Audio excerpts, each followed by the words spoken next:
hapon sa inyong lahat. Ako nga po pala si John Renmar Macaro. At ngayon, tatalakayin natin ang tungkol sa ayos at pagpapalawak ng pangusap. Unahin natin sa ayos ng pangusap. May dalawang uri ng ayos ng pangusap. Ito ay ang karaniwan at di karaniwan. Kung ang panaguri ay nauuna kaysa sa simuno, ang pangusap ay nasa karaniwang ayos. At kung ang simuno naman ang nauuna kaysa sa panaguri, ang pangusap ay nasa di karaniwang ayos. Unahin natin sa karaniwang ayos. Hindi ito ginagamitan ng panandang ay. Halimbawa, naglinis ng silid-aralan ang magkakaibigan. Sa di karaniwang ayos naman, ang panandang ay kadalasang makikita sa pangusap. Halimbawa, si Maria ay mabait. Sunod ay merong apat na kabuuan ang pangusap. Una ay ang payak o simple. Kung ito ay nagpapakita ng isang diwa lamang. Halimbawa, si Megan ay mabait. Sunod ay ang tambalan o compound.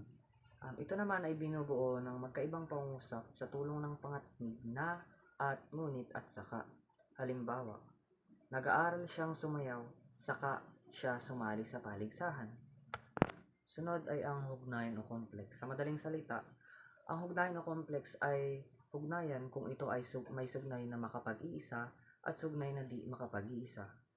Halimbawa, nakaalis na si Ginang Guevara nang si Binibining Santos ay tumawag. Sunod ay ang langkapan. Ang langkapan ay binubuo ng hugnayan at tambalan. Isang tambalan na may dalawang pangusap na kompleto ang ideya, pero pinagsasama ng pangatnig para magkaroon ng mas malalim na kahulugan. Halimbawa, umuulan ng malakas at malakas ang hangin. Dalawang kompletong ideya na pinag-uugnay ng at. Ngayon, dumako naman tayo sa pagpapalawak ng pangusap. Maraming iba't ibang klase ng pagpapalawak ng pangusap. Simulan natin sa inclusive, conjunctive, at bigay taloy at diction sa pangusap para sa malinaw at organisadong ideya. Simulan natin sa gayunpaman. Gayunpaman, nagpapahiwatig ng kontradiksyon o pagkakaiba sa dalawang sugnay.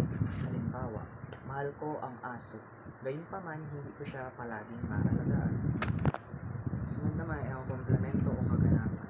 Ang komplemento o kaganapan ay may kaugnayan sa ikagaganap ng kilos o pandiwa. Unahin natin sa tagaganap. Ang tagaganap. Una ay ang direktang tagaganap. Halimbawa, binasa niya ang libro. Ang libro ay ang direktang tagaganap dahil ito ang binasa. Sunod ay ang hindi direkta. Halimbawa, binili niya ang libro para sa kanyang kapatid. Ang kapatid ay ang hindi direktang tagaganap dahil siya ang tatanggap ng libro. Sunod naman ay ang tagatanggap. Ang tagatanggap ay ito yung mismong tatanggap dun sa isang bagay na gustong ibigay ng isang tao. Halimbawa, ibinigay niya ang regalo sa kanya. Ang kanya ay ang tagatanggap dahil siya ang tumanggap ng regalo. Sunod naman ay ang ganapan. Ang ganapan, ito naman ay tungkol sa lugar, panahon at paraan. Halimbawa, nagtatalumpati ang Pangulo sa plaza. Ang sa plaza ay ang ganapan dahil ito ang nagbibigay impormasyon tungkol sa lugar ng pagtatalumpati. Sunod naman ay ang layon-ugol. Ang layon-ugol sa madaling salita ay dahilan o layunin ng kilos o estado kung bakit ginagawa ang isang bagay. Halimbawa, nag-aaral siya para sa pagsusulit. Para sa pagsulit ay ang layon dahil ito ang nagpapahiwatig ng dahilan sa pag-aaral. Sunod ay ang kagamitan. Ang kagamitan naman ay nagpapahiwatig ng bagay na ginagamit para maisagawa ang kilos o estado. Halimbawa, sumulat siya ng sulat gamit ang panulat. Ang panulat ay ang kagamitan dahil ito ang ginamit para sumulat. Sunod naman ay ang sanhi. Ang sanhi naman ay nagpapahiwatig ng dahilan o pangyayari. Halimbawa, nabasa siya dahil umulan. Ang dahil umulan, ang sanhi dahil ito ang nagdulot ng pagkabasa. Sunod naman ay ang directional. Ang directional naman ay nagpapahiwatig ng direksyon o kilos tungkol saan papunta ang kilos. Kumbaga hindi na niya pinapaikot-ikot pa yung kung saan pupunta ang isang tao, kung saan tinutukoy ito. Direktahan na siya. Halimbawa, naglalakad siya patungo sa tindahan. Ang patungo sa tindahan ay ang direksyon dahil ito ang nagpapahiwatig ng direksyon sa paglalakad. Sunod naman ay ang pang-abay na pamamaraan. Ang pang-abay na pamamaraan ay kung paano nagaganap o magaganap ang isang kilos. Ginagamit ang panandang nang o na o nang.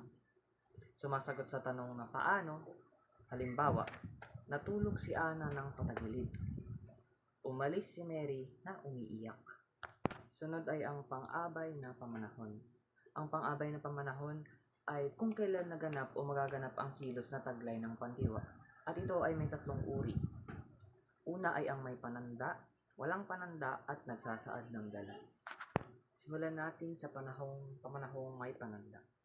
Ang pamanahong may pananda ay ginagamitan ng mga panandang nang, sa, noon at iba pa. Halimbawa, bibili ako sa palengke bukas. Sunod ay ang pang-abay na pamanahon na nagsasaad ng dalas. Ang pang-abay na pamanahon na nagsasaad ng dalas ay ang mga salita o grupo na nagbibigay impormasyon tungkol sa kadalasang pag-ulan o pagganap ng kilos.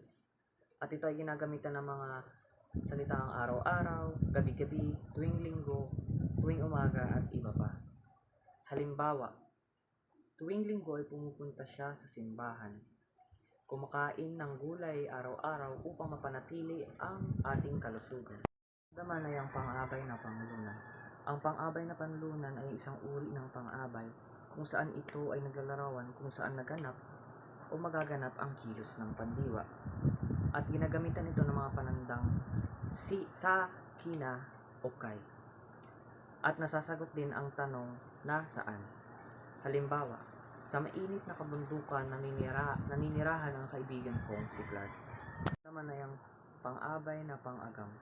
Ang pang-abay na pang-agam ay salitang naghahayag ng walang kasiguraduhang kasagutan, di katiyakang kilos o pag-aalinlangan.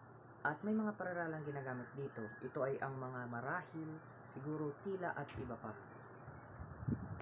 Bawa, siguro ay pupunta kami sa mall bukas. Tila ako'y nakalutang sa langit. Ngayon ay alam niyo na kung ano ang ayos at iba't ibang uri ng pagpapalawak ng pangusap. Sa pamamagitan nito, makakatulong ito sa atin upang mapalawak ang ating kaalaman sa ayos at pagpapalawak ng pangusap at maipahiwatig sa maayos na pamamaraan ang ating mga nais sabihin at ipahiwatig sa iba. Yun lamang po at maraming salamat. Sana ay maging tulong ito sa inyo at may apply ninyo ito sa inyong mga sarili.